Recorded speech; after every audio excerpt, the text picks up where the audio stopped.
Bienvenue sur Fetsinui. L'humanité rêve de poser le pied sur Mars depuis des décennies, imaginant des cités futuristes sous un ciel rougeâtre. Mais au-delà de la science-fiction, que faudrait-il réellement pour survivre sur la planète rouge?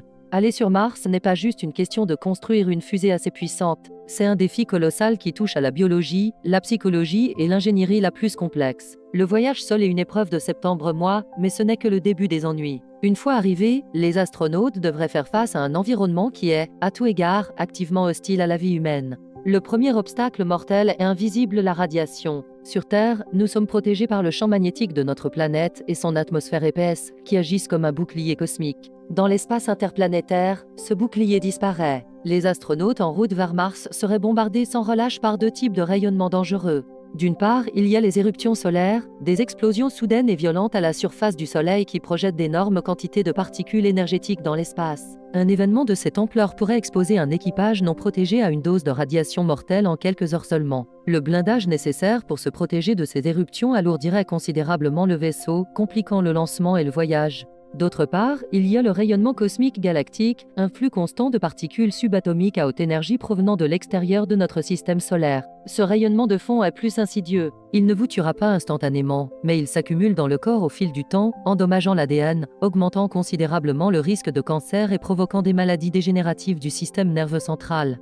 Même une fois arrivé sur Mars, le problème persiste. L'atmosphère martienne est 100 fois moins dense que celle de la Terre et la planète n'a pas de champ magnétique global pour la protéger. La surface de Mars est donc constamment irradiée. Pour survivre, les colons devraient vivre et travailler sous terre, dans des habitats enfouis sous plusieurs mètres de régolithes, la poussière martienne. Cela signifie que leur vie se déroulerait principalement dans des grottes artificielles ou des tunnels, avec une exposition très limitée à l'extérieur. L'image romantique de l'explorateur se promenant sur les dunes rouges est une fiction. Chaque sortie serait une opération dangereuse, nécessitant des combinaisons spatiales lourdes et limitant le temps passé à la surface pour minimiser l'exposition aux radiations. Le deuxième grand défi est la gravité. Après septembre, mois de voyage en apesanteur, le corps humain est dévasté. Sans la contrainte constante de la gravité terrestre, les muscles s'atrophient et la densité osseuse diminue à un rythme alarmant, environ 1% par mois. C'est l'équivalent d'une personne âgée souffrant d'ostéoporose sévère. Des programmes d'exercice intensifs à bord du vaisseau sont essentiels, mais ils ne compensent que partiellement ces effets. À leur arrivée sur Mars, les astronautes seraient extrêmement affaiblis.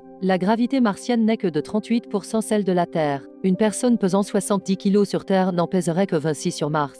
Cela peut sembler amusant, mais cette faible gravité à long terme pourrait empêcher le corps de retrouver sa force et sa densité osseuse. Certains scientifiques craignent même que les humains nés sur Mars ne puissent jamais visiter la Terre. Leur système cardiovasculaire et leur squelette, développés sous une gravité si faible, ne pourraient tout simplement pas supporter la force écrasante de la gravité terrestre. Ils seraient prisonniers de leur propre planète d'adoption. Vient ensuite l'aspect psychologique, un facteur souvent sous-estimé mais potentiellement le plus dangereux. Imaginez être confiné pendant des mois, voire des années, dans un espace pas plus grand qu'un petit appartement avec les mêmes quelques personnes. Le contact avec la Terre serait limité par un délai de communication pouvant atteindre 22 minutes en chaque sens. Une conversation en temps réel serait impossible. Envoyer un message et attendre jusqu'à 44 minutes pour une réponse transformerait chaque interaction en un échange lent et frustrant. Les astronautes seraient isolés comme jamais aucun humain ne l'a été auparavant. Ils verraient la Terre comme un simple point bleu pâle dans le ciel, un rappel constant de leur éloignement. Le stress d'une mission où chaque erreur peut être fatale, la monotonie de la vie quotidienne, les conflits interpersonnels inévitables et le sentiment d'isolement profond créent un cocktail psychologique explosif. La NASA étudie ces effets dans des missions simulées sur Terre, comme le programme ISS à Hawaï, où des volontaires vivent dans un dôme isolé sur les flancs d'un volcan pour imiter les conditions martiennes. Les résultats montrent que la dépression, l'irritabilité et les conflits sont des risques bien réels. La cohésion de l'équipage est la clé du succès de la mission. Un seul membre de l'équipage qui succombe à la pression psychologique pourrait mettre en péril la vie de tous les autres. La sélection des astronautes pour Mars devra donc se concentrer autant sur leur stabilité mentale et leur compatibilité sociale que sur leurs compétences techniques. Enfin, il y a le problème de la nourriture et des ressources. Envoyer suffisamment de nourriture pour des années est tout simplement impossible en raison du poids et du volume. Les colons devront donc devenir des agriculteurs martiens. Mais faire pousser des plantes sur Mars est un défi immense. Le sol martien, ou régolithe, est dépourvu de matière organique et contient des composés toxiques comme les perchlorates. Il faudrait décontaminer le sol, l'enrichir avec des nutriments et le cultiver dans des serres pressurisées et éclairées artificiellement. L'eau serait une ressource encore plus précieuse. Bien que de la glace d'eau existe sous la surface et au pôle, l'extraire et la purifier demanderait une énergie et des équipements considérables. Chaque goutte d'eau, y compris l'urine et la sueur des astronautes, devrait être recyclée à l'infini. L'oxygène, bien sûr, n'est pas respirable sur Mars.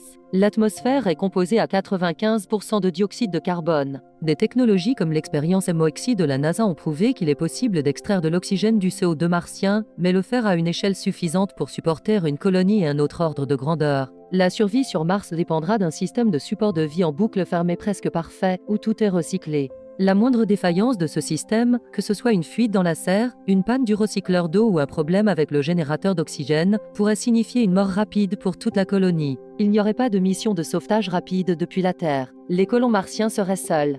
En résumé, la colonisation de Mars n'est pas une simple aventure, c'est une entreprise où la marge d'erreur est nulle. La menace constante des radiations, la dégradation du corps humain due à la faible gravité, l'immense pression psychologique de l'isolement et la nécessité de créer un écosystème artificiel parfait à partir de zéro sont des obstacles monumentaux. Surmonter ces défis exigera des avancées technologiques que nous ne maîtrisons pas encore et un niveau de résilience humaine que nous n'avons peut-être jamais testé. Le voyage vers Mars est bien plus qu'un défi technique. C'est un test ultime de notre volonté de survivre dans l'environnement le plus inhospitalier que nous ayons jamais cherché à habiter. Merci d'avoir regardé Faites Inouï. Si cette plongée dans les défis de la colonisation martienne vous a intéressé, n'hésitez pas à vous abonner à notre chaîne pour ne manquer aucune de nos prochaines explorations fascinantes.